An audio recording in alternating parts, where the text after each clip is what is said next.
Yeah,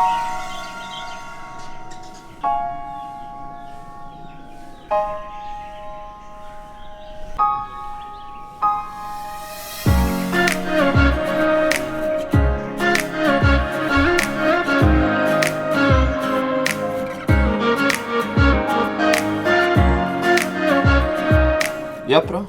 Of course I can give you a little update on the circuit.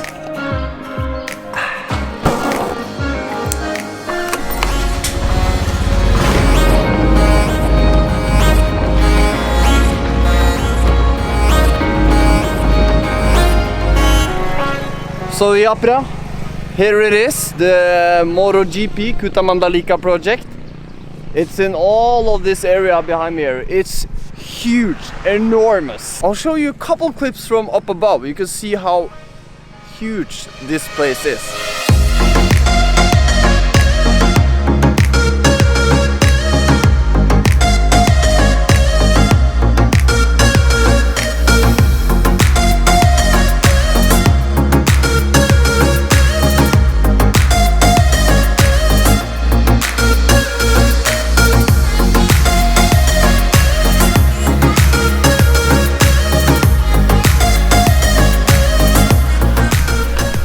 Looking at the MotoGP here, it looks like they really are working on several places at one time, and it's for me now hard to tell, but you're starting to see where the track will go, as you saw on the drone footage.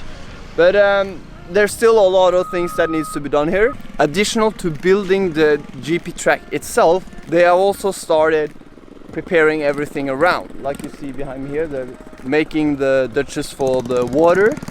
And up here we have a big one.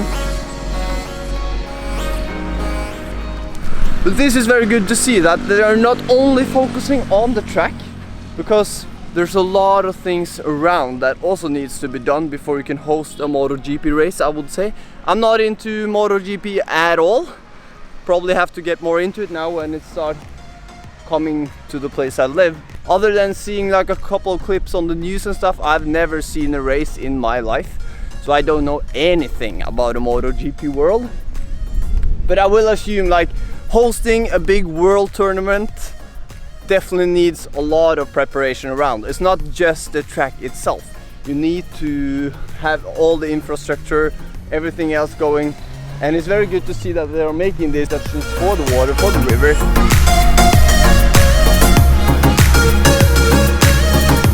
This ETDC project, they have a lot of machinery. There's so many big machines around in this area now.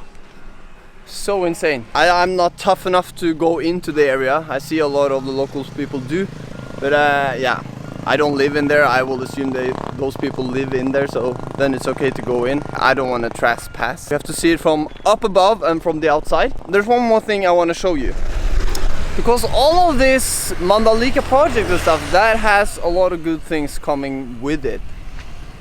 For example, this one.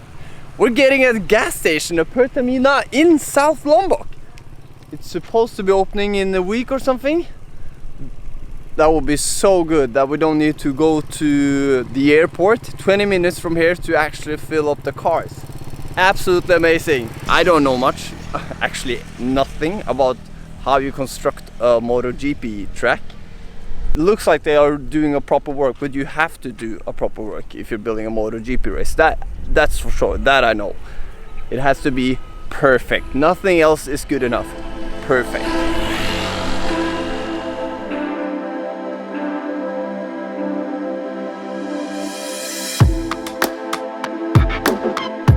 So continuing on the KUTA Mandalika tour, I have one thing here that this is, I have to say, very sad to see.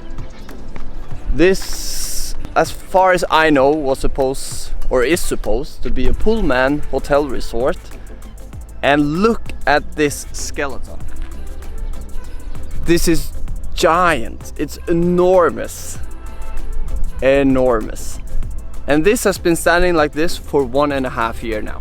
1.5 years, and it stopped on the day. There were like hundreds of people working here every single day, and then all of a sudden one day, boom, finished. No one. there is a lot of rumors, different rumors about what happened, why it all of a sudden stopped. But there's so many different that it's hard to tell what is actually the truth. So I don't even want to try to explain it for you, because yeah, I'll probably say something wrong anyway. But definitely something happened.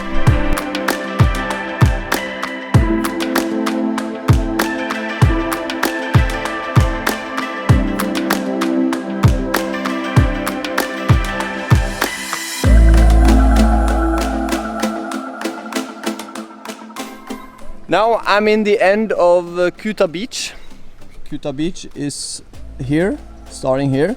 And on the end there is, the rumors are saying it's a guy from Jakarta who has been building a gigantic day club thing. In the end here. They have been building for one and a half year, I think. And it's starting to look finished, at least from the outside. Like the plants are coming up, a lot of things, the details is starting to be done here. So I think they are like getting closer to be finished with this. The rumors are also saying will be open next year. As far as we know now, Indonesia won't be open for tourists before next year. You will definitely need a lot of tourists to fill this place, because this is huge. Absolutely giant. Now I have one more building I want to show you on this little KUTA Mandalika tour.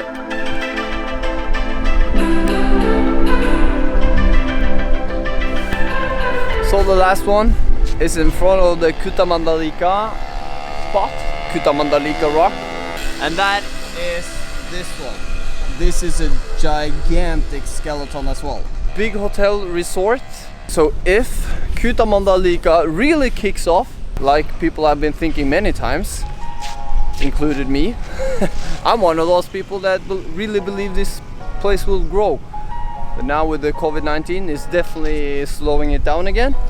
But there, in the future, there will definitely be enough rooms here, I think. There are already probably 300 plus places to sleep here. But that's a lot of the lower standard homestays, yeah? So now we're getting the more of the bigger resorts as well. That's it for the little KUTA Mandalika tour. Hope you enjoyed it. Now I'm gonna answer another question a lot of you have been asking.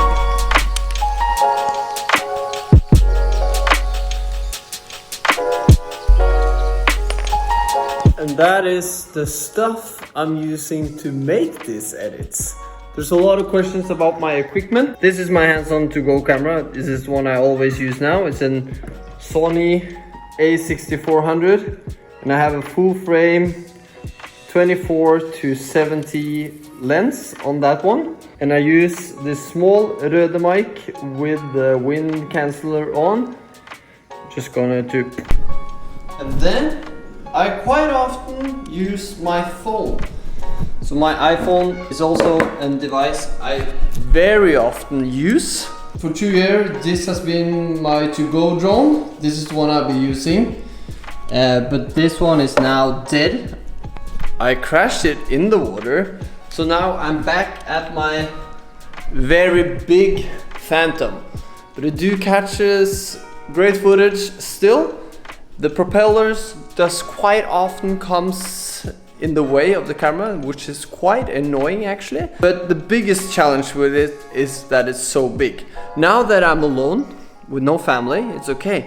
But when I have to carry things for a whole family, and I have 2 kids and I have to pack for them and all of that, there's no space for a big drone like the Phantom. And then for the last one, I used the GoPro 6. That is the GoPro I've been having now for 4 years almost. And then this is my tripod. Yeah. Quite broken, but it still do. So for all of you that has been asking me, all the equipment that I use is this, and I do all the editing on the MacBook Pro in Final Cut Pro X. Yeah. So that's all the equipment that I'm using. Now I have some people coming over. A lot of things I need to fix now before I'm going to Norway in a couple of days. So thank you so much for watching. Hit subscribe, smash like button, and I'll see you on the next one. Ya silakan masuk.